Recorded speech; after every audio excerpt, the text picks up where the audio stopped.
Welcome to കേൻറ്റില physics academy. ഈ ഒരു വീഡിയോയിൽ നമ്മൾ ഡിസ്കസ് ചെയ്യാനായിട്ട് പോകുന്നത് കേട്ടറ്റ് കാറ്റഗറി 3 മാത്തമാറ്റിക്സ് ജൂൺ 2024 നടന്ന പരീക്ഷയിൽ ഒരു ക്വസ്റ്റ്യൻ പേപ്പറിലെ ക്വസ്റ്റ്യൻ്റെ ഡിസ്കഷനാണ്. ഇതിനു മുമ്പ് ചെയ്തിട്ടുള്ള എല്ലാ ക്വസ്റ്റ്യൻസും പ്ലേലിസ്റ്റിൽ അവൈലബിൾ ആണ് കേട്ടോ. അപ്പോൾ നമുക്ക് ആ ക്വസ്റ്റ്യൻ പേപ്പറിൽ വന്നിട്ടുള്ള ഒരു ക്വസ്റ്റ്യൻ നമുക്കിവിടെ നോക്കാം. ആ ക്വസ്റ്റ്യൻ ഇങ്ങനെയാണ്: -1 divided by i raise to -39 എന്നുള്ളതാണ് ക്വസ്റ്റ്യൻ പേപ്പറിലുള്ളത്. അപ്പോൾ ഇതിൻ്റെ വാല്യൂ എത്രയാണ് എന്നുള്ളത് നമുക്ക് എന്ത് ചെയ്യണം? ഫൈൻഡ് ഔട്ട് ചെയ്യണം. അപ്പോൾ നമുക്ക് എന്ത് ചെയ്യാൻ പറ്റും? ഇത് ഫൈൻഡ് ഔട്ട് ചെയ്യാം. വളരെ സിമ്പിളാണ്. ഞാൻ ഈ ഇക്വേഷനെ ഒന്ന് റീഅറേഞ്ച് ചെയ്യാണ്. അതായത് -1 divided by i raise to -39 എന്ന് പറയുമ്പോൾ അത് 1 divided by i raise to +39 എന്ന് എനിക്ക് എന്ത് ചെയ്യാൻ പറ്റും? എഴുതുവാനായിട്ട് സാധിക്കും.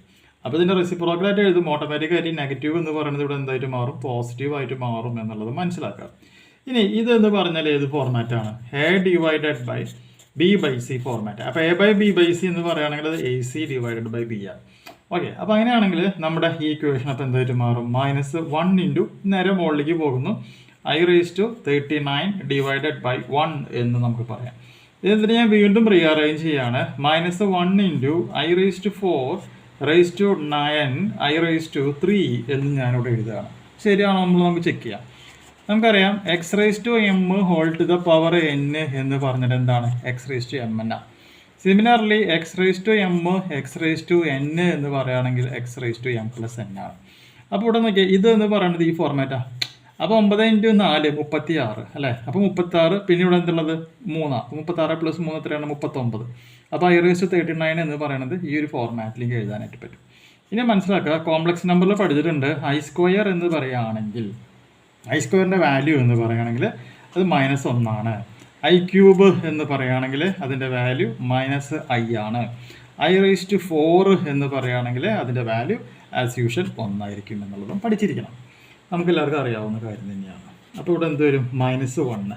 i റേസ് ടു 4 എന്ന് പറയുമ്പോൾ 1 ആണ് അല്ലേ? അപ്പോൾ 1 റേസ് ടു 9. i³ എന്ന് പറയുകയാണെങ്കിൽ എത്രയാണ്? -i ആണ്. ഞാൻ എഴുതി. 1 റേസ് ടു 9 എന്ന് പറയുമ്പോൾ 1 തന്നെയാണ്. ദെൻ -1ഉം മൈനസും കൂടി എന്തായിട്ട് മാറും? പ്ലസ് ആവും. പിന്നെ ബാക്കി ഒരു i ഉണ്ട്. അപ്പം നമ്മുടെ റിസൾട്ട് അപ്പോൾ എന്തായിട്ട് മാറുകയാണ് ചെയ്യുന്നത്? i ആയിട്ട് മാറും. അപ്പോൾ -1 ഇൻറ്റു -1 1.